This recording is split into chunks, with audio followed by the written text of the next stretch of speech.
There are so many sets coming out on January 1st, majority of which from themes that like I usually don't like pay too much attention to, but there's also some that like I think are really, really cool, but I just don't know if I'm gonna buy them yet. So today I thought I would sit down and give you guys just a rundown of things that I definitely will not be buying out of the latest LEGO releases, aka an anti-haul. Now, I've done this a couple of times before because I feel like these days, like considering the price of Lego going up and just the fact as well that I want to be more responsible with my money and try and save more, my spending habits when it came to Lego have completely changed. I feel like I'm a lot more restrictive. I'm thinking a lot more as well about things like maybe promotions that I might be interested in, or discounts or deals, and things like the cashback offers and gift card offers and double VIP points and just general sales, because there is nothing quite as rewarding to me as finding a really, really good Lego deal. So first up on this list is the Modular Jazz Club. Now, I feel like I've got a very unpopular opinion in that I actually really, really like this year's modular. It's certainly not my favorite, but to me, I personally think it's a big step up from the Boutique Hotel.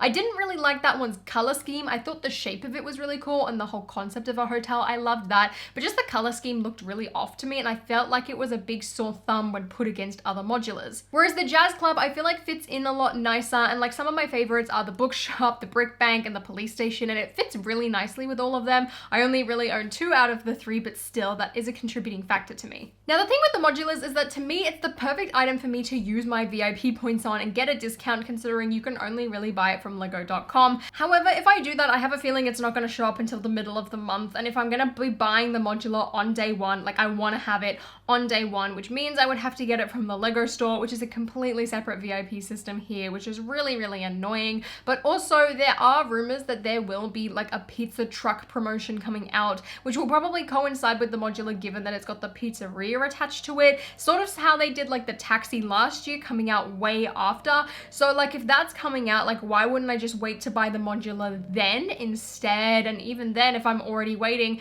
maybe I could wait even more and get it on double VIP points. Like for me personally, I love the modulars and I love like getting together and like every single year having a new modular. Like it's really exciting, but just with the way that I like spend my money and how I think about Lego collecting, it's one of those things that just does not make sense for me to be buying day one. I'm in no rush for it. I don't know when I'll probably pick it up, but these are some of the things that are on my mind contributing to why I'm not buying it day one. Another set, or even I guess range, that I will not be buying is the Lunar New Year Parade. I fell into the trap the last 2 years with the Chinese New Year sets. The first one was the Spring Lantern Festival, and overall, I really loved that set. I thought it was gorgeous. I had it built, but it was sat in my wardrobe for so long that like after it retired, and it was like just over a year after I'd owned it, I just sort of gave up and I was like, look, there's no point in me keeping this, and I managed to sell it. And then this year I bought the New Year sets again because I love the ice rink, and I was like, wow, this would be like a fantastic set to like turn into a Christmas set. Like I loved the ice rink idea, and overall I still thought it was a really good set, but it was just like this giant flat pancake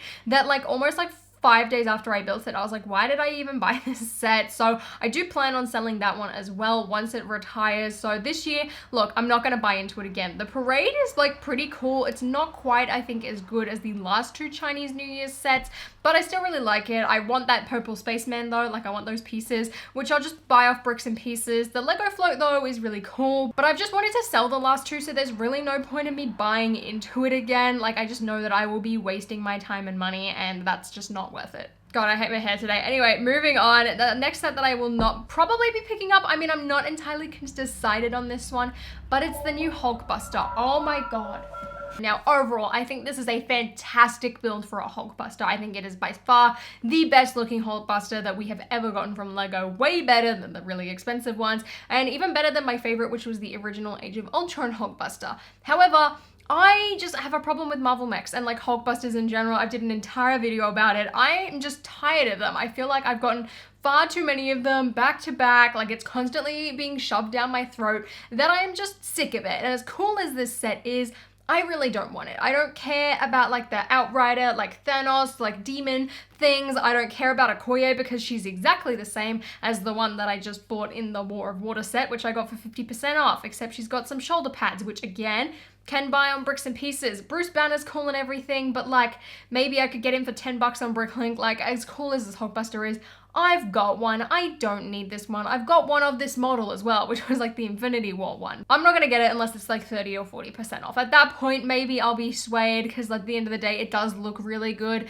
but no, sorry. And plus it's like 80 Australian. Next up is the Sword Outpost, and I also want to shout out the Panda set. I don't really buy Minecraft in general besides like 1 or 2 sets, I think, but I wanted to shout these sets out because firstly, I just think they look fantastic. Like, I'm not a Minecraft person. I don't really know a lot of like the mobs or like the weapons or just like the whole culture behind Minecraft. I've played it. It was fun. And like these sets look really, really cool. But again, I'm just like, I know that I'm like probably gonna buy it and be like, wow, this is cool. And then like want to sell it in several years. But these sets are amazing. So if you are into Minecraft, like I'm like, these are sick. Like, congratulations, Lego. You've done some amazing work with this stuff. It looks really cool, but just not for me. Moving on to Star Wars. Firstly, the Slave One microfighter. Look, I kind of like the idea of microfighters because it's just like a really good thing if you are like limited on space or want a certain minifigure. But the Slave One microfighter to me has like a ton of holes in it. Like, it doesn't look quite right to me. I think it's fine for like a Slave One. Like, it does pass. Like, you can tell what the ship is, but I'm not 100% sold on the design. And I also don't need a Boba Fett. And then the second Star Wars set that I do not plan on getting is the TIE Bomber. Now, I think, again, this set is fantastic and by far is the best one out of this Star Wars wave, but it's not a ship that I'm like overly attached to. I think there are some great minifigures in it. I love the design of it. I think it's going to look awesome in my collection and on my display.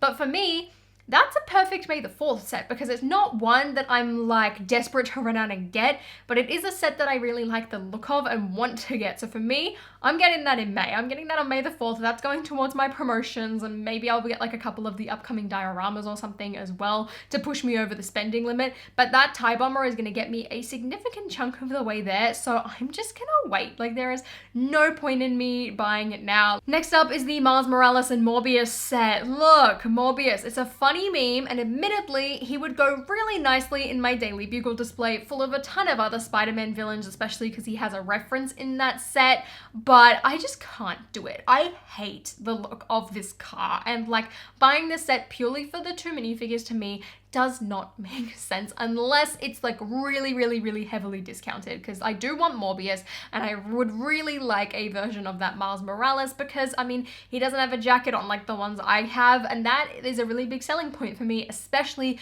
with the new Spider-Man game coming out later next year. Like, I'm really hyped for that, so I want him, but I hate the model of the car. Like, it just looks really awkward. I don't care about it. I'm not going to use it. Maybe I could part it out, but if I'm going to part it out, I don't want to pay full price for it. I'm not getting it anytime soon. Maybe if ever. We'll see. Maybe I'll buy the minifigures separately. I'm not sure with this set, but it is not for me. But for all of the Morbius fans out there, I hope you enjoy it. Next up, we have Lord of the Rings. The Lord of the Rings brickheads. These are so disappointing to me. I mean, like a lot of other people, I want to see Lord of the Rings sets again. And of course, this theme gets brought back with brickheads of all things. It just reminds me as well of like this year, when like the Toy Story brickheads came out. Like, I love Toy Story, and I did buy those ones because of how, like, I guess like attached and ingrained into my life Toy Story is. But with the Lord of the Rings brickheads, I can't do it. Now, I really like the Gandalf one. I will say that. I think he looks fantastic, and if he was sold on his own, I would buy it. But the rest of them just look a little bit awkward. Like Argon and Arwen, like, yeah, okay, like not amazing. Gollum looks creepy. Frodo's hair looks really weird. And Gandalf comes with the Balrog, and I don't care about him. Like, it's a massive pass on them. Like, I'm not super addicted to brickheads. Like, I like the odd one here and there if it's a cool design, but these, no, not doing it. Same with the Tusken Raider as well. Like, I mean, he looks great, but like, I don't care about him for obvious reasons as well. I'm not buying any of those Marvel mechs. Not doing it. I just can't stand them. I do like the new redesign though. I will give it that, but I just don't care. And lastly, I don't plan on buying any of the new LEGO Avatar sets. Now, these look really, really cool. And I did actually buy the Banshee flight set from the original Avatar wave, which I haven't built yet, but I really, really liked the design of it. And I love how like every creature like has a stand, like it has a base. Like, I think these Avatar sets were so well designed, but like I don't really have an interest in the new Avatar movie. I think I'll watch it at some point, but I'm like waiting for it to be like available to watch on an airplane or like to rent or Disney Disney Plus, like something like that. I don't plan on seeing it in theaters. I also haven't seen Avatar since it came out, so it's just not something that I'm like overly attached to. And I feel like for the price point of these sets, you really have to be. Like, I have seen so many of the like first wave of sets heavily discounted. So even if you do want this stuff, I would recommend waiting, because I think like the same is going to happen as this original wave, and it will all be